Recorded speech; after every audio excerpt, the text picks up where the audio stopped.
ยกแน่นนะยกแน่นสาธุทำบุญหนักๆจะได้จิตใจจะได้หนักแน่นมั่นคงนะอภิวาทนาสิริสานิจังวุฒาปจายโนกัตตาโลธรรมวัฒนติอายุวันโนสุขังพลังสาธุมีอะไรค่ะโอเค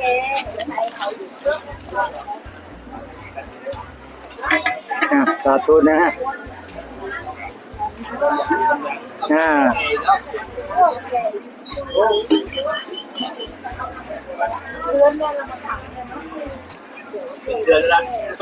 มะม่วงอะไร